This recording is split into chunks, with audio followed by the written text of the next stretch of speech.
ನಮಸ್ತೆ ಸ್ನೇಹಿತರೆ. ನಮ್ಮವರೇ ನಮ್ಮ ಹೃದಯವನ್ನು ಒಡೆದಿರಬಹುದು, ಆದರೆ ಅವರೇ ನಮ್ಮ ಆತ್ಮಗೌರವವನ್ನು ಹೆಚ್ಚಿಸಿದವರು ಸಹ. ಸತ್ತ ಮೇಲೆ ಬೆಂಕಿ ಇಡೋರಿಗಿಂತ ಸಾಯೋಕ್ಕಿಂತ ಮುಂಚೆ ಬೆಂಕಿ ಇಡೋರೇ ಜಾಸ್ತಿ, ಅದರಲ್ಲೂ ನಂಬಿಕಸ್ಥರೇ. ಯಾರನ್ನೇ ಆದರೂ ಪರೀಕ್ಷಿಸದೆ ನಂಬಬಾರದು, ನಂಬಿದ ಮೇಲೆ ಪರೀಕ್ಷಿಸಬಾರದು. ವಾಸ್ತವವನ್ನು ಒಪ್ಪಿಕೊಂಡು ಮುಂದೆ ನಡೆದು ಬಿಡು. ಇಲ್ಲಿ ಎಲ್ಲರದೂ ಮುಖವಾಡದ ಬದುಕೆ. ಒಬ್ಬರನ್ನು ಎದುರಿಸಿ ನೀನು ದೊಡ್ಡವನಾಗಬೇಡ, ಹೃದಯದಿಂದ ಪ್ರೀತಿಸಿ ನೋಡು, ಅವರೇ ನಿನ್ನನ್ನು ದೊಡ್ಡವರು ಮಾಡುತ್ತಾರೆ. ಹಣ ಗಳಿಸುವ ಭರದಲ್ಲಿ ನಿಜವಾದ ಗೆಳೆಯರನ್ನು ಕಳೆದುಕೊಳ್ಳಬೇಡ. ನಿನ್ನಲ್ಲಿ ಹಣವಿದ್ದಾಗ ಬರುವವರೆಲ್ಲ ಫೇಕ್ ಫ್ರೆಂಡ್ಸ್. ಬದುಕು ನಾವೆಣಿಸಿದಂತೆ ಅತಿ ಸುಲಭವೂ ಅಲ್ಲ, ಕಷ್ಟವೂ ಅಲ್ಲ. ಬಂದಂತೆ ಸ್ವೀಕರಿಸಿದರೆ ಎದುರಿಸುವ ಶಕ್ತಿ ತಂತಾನೇ ಬರುತ್ತದೆ. ಜೀವನದಲ್ಲಿ ಆಸ್ತಿ ಮಾಡಿ, ಆದರೆ ನಿಮ್ಮ ಆರೋಗ್ಯ ಕೆಟ್ಟಾಗ ನಿಮ್ಮ ಮಕ್ಕಳು ಡಾಕ್ಟರ್ ಬಿಟ್ಟು ಲಾಯರ್ಗೆ ಫೋನ್ ಮಾಡುವಷ್ಟು ಆಸ್ತಿ ಮಾಡಬೇಡಿ. ಅಳಸಿದ ಅನ್ನಕ್ಕೆ ತುಪ್ಪದ ಒಗ್ಗರಣೆ ಕೊಟ್ಟಷ್ಟು ವ್ಯರ್ಥ. ಮಾಸಿದ ಸ್ನೇಹಕ್ಕೆ ಬಣ್ಣದ ಮಾತುಗಳು ಆಡಿದಷ್ಟು ಅಪಾರ್ಥ. ಬೇಡ ಎಂದು ಒಮ್ಮೆ ನಿರ್ಧಾರ ಮಾಡಿದ ಮೇಲೆ ಅದರ ಬಗ್ಗೆ ಮಾತನಾಡುವುದನ್ನು ಬಿಡಬೇಕು. ವಸ್ತುವಾದರೂ ಸರಿ, ವ್ಯಕ್ತಿಯಾದರೂ ಸರಿ.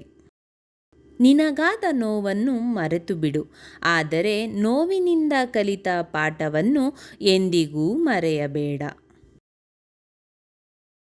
ಸೊಕ್ಕಿದವನು ಸೊರಗಲೇಬೇಕು, ಬೀಗಿದವನು ಬಾಗಲೇಬೇಕು, ಏರಿದವನು ಇಳಿಯಲೇಬೇಕು, ಮೆರೆದವನು ಮಣ್ಣಾಗಲೇಬೇಕು, ಉರಿದವನು ಬೂದಿಯಾಗಲೇಬೇಕು. ಇದು ಕಾಲಚಕ್ರದ ನಿಯಮ. ಶಾಸ್ತ್ರದಲ್ಲಿ ದೋಷವಿದ್ದರೆ ಹೃದಯದಲ್ಲಿ ತಿದ್ದಬಹುದು. ಹೃದಯದಲ್ಲಿ ದೋಷವಿದ್ದರೆ ಶಾಸ್ತ್ರ ಏನು ಮಾಡುವುದು? ಯಾವತ್ತೂ ಕಾಯುತ್ತಾ ಯೋಚಿಸುತ್ತಾ ಕಾಲ ಕಳೆಯಬೇಡಿ, ಯಾಕೆಂದರೆ ಬದುಕು ಯೋಚನೆಗಿಂತಲೂ ವೇಗವಾಗಿ ಸಾಗುತ್ತಿರುತ್ತದೆ. ಯಾವತ್ತು ನಿನಗೆ ಶತ್ರುಗಳ ಸಂಖ್ಯೆ ಹೆಚ್ಚುತ್ತಾ ಹೋಗುತ್ತದೆ, ಅವತ್ತು ನೀ ನಡೆವ ಹಾದಿ ಮತ್ತು ನಿನ್ನ ಗುರಿ ನಿಖರವಾಗಿದೆ ಎಂದರ್ಥ. ಒಂದು ಮಾತು ನೆನಪಿಟ್ಟುಕೊಳ್ಳಿ, ಸುಖದಲ್ಲಿ ಎಲ್ಲರೂ ಸಿಗುತ್ತಾರೆ, ಆದರೆ ಕಷ್ಟದಲ್ಲಿ ಭಗವಂತ ಮಾತ್ರ ಸಿಗುವುದು. ಯಾರು ಸಮಯ ಸಾಧಕರಾಗಿ ಒಬ್ಬ ವ್ಯಕ್ತಿಯನ್ನು ಮೋಸ ಮಾಡುತ್ತಾರೋ ಅವರ ಮೋಸಕ್ಕೆ ಸಮಯವೇ ಒಂದು ದಿನ ಅವರಿಗೆ ತಕ್ಕ ಪಾಠ ಕಲಿಸುತ್ತದೆ. ಮುಖಕ್ಕೆ ಬಣ್ಣ ಹಚ್ಚಿಕೊಂಡು ನಾಟಕವಾಡುವವರನ್ನು ಗುರುತಿಸಬಹುದು, ಆದರೆ ಮನಸ್ಸಿಗೆ ಬಣ್ಣ ಹಚ್ಚಿಕೊಂಡು ನಾಟಕವಾಡುವವರನ್ನು ಗುರುತಿಸಲು ಆಗುವುದಿಲ್ಲ. ಪ್ರತಿಯೊಂದರ ಬೆಲೆ ಅದರ ಸಮಯ ಬಂದಾಗಲೇ ತಿಳಿಯೋದು. ಯಾರೋ ನನ್ನನ್ನು ಕೇಳಿದರು, ನಿನ್ನವರು ಯಾರು ಎಂದು. ನಾನು ನಗುತ್ತಾ ಉತ್ತರಿಸಿದೆ, ಯಾರು ಬೇರೆಯವರಿಗಾಗಿ ನನ್ನನ್ನು ಕಡೆಗಣಿಸುವುದಿಲ್ಲವೋ ಅವರೇ ನನ್ನವರು. ತಪ್ಪು ಇಲ್ಲದ ಕಡೆ ತಲೆ ತಗ್ಗಿಸಬೇಡ, ಅದೇ ರೀತಿ ನಂಬಿಕೆ ಇಲ್ಲದ ಕಡೆ ಎಂದಿಗೂ ವಾದಿಸಬೇಡ. ಜೀವನದಲ್ಲಿ ನೋಡಿ ಕಲಿತಕ್ಕಿಂತ ನೊಂದು ಕಲಿತಿದ್ದೇ ಜಾಸ್ತಿ. ನಾವು ಯಾರಿಗೆ ಒಳ್ಳೆಯದನ್ನು ಬಯಸುತ್ತೇವೆ ಅವರೇ ನಮ್ಮನ್ನು ಈ ಕೆಟ್ಟವರನ್ನಾಗಿ ನೋಡುತ್ತಾರೆ. ಮರೆಯೋ ಮನಸ್ಸು ನನ್ನದಲ್ಲ, ಮರೆತು ಹೋಗೋ ನೆನಪು ನಿನ್ನದಲ್ಲ. ಕಣ್ಣಿನಿಂದ ದೂರ ಇರಬಹುದು, ಆದರೆ ಮನಸ್ಸಿನಿಂದ ದೂರ ಆಗೋಕ್ಕೆ ಸಾಧ್ಯವಿಲ್ಲ.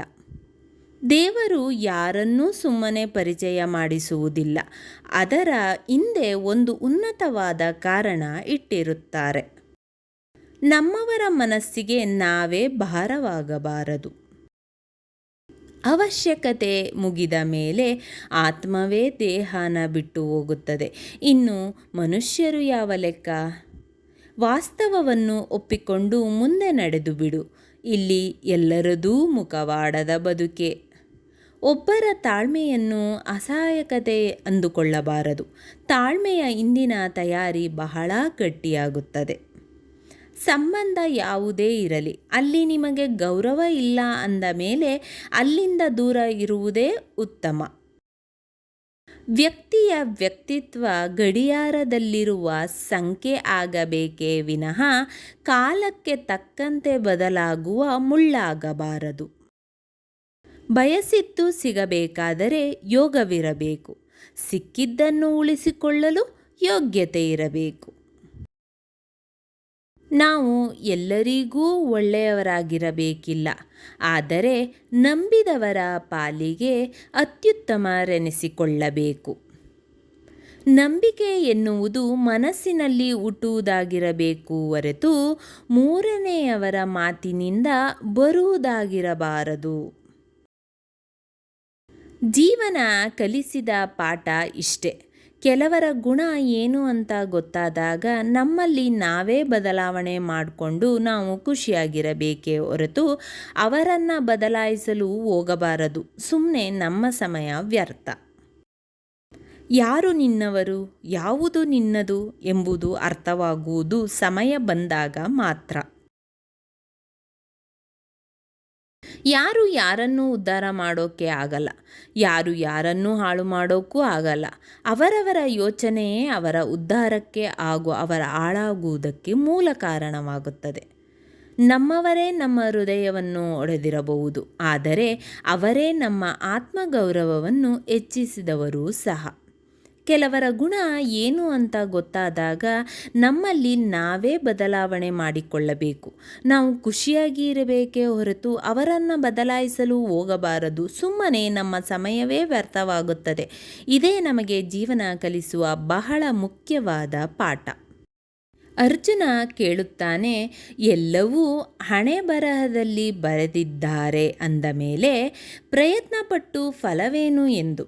ಶ್ರೀ ಭಗವಾನ್ ಕೃಷ್ಣ ಉತ್ತರಿಸುತ್ತಾನೆ, ಯಾರಿಗೆ ಗೊತ್ತು, ಪ್ರಯತ್ನ ಪಟ್ಟರೆ ಸಿಗುತ್ತದೆ ಎಂದು ಹಣೆಯ ಬರಹದಲ್ಲಿ ಬರೆದಿದ್ದರೆ. ಪ್ರಯತ್ನಂ ಸರ್ವಸಿದ್ಧಿ ಸಾಧನಂ. ಸೇವೆ ಎಲ್ಲರಿಗೂ ಮಾಡು, ಆದರೆ ಪ್ರತಿಫಲ ಯಾರಲ್ಲೂ ಬಯಸಬೇಡ. ಕಾಣದ ಕೈಗಳಿಂದ ಅದೆಷ್ಟೇ ಕುತಂತ್ರ ನಡೆದರೂ ಕಾಣದೇ ಇರುವವನೊಬ್ಬ ಇರುವನು.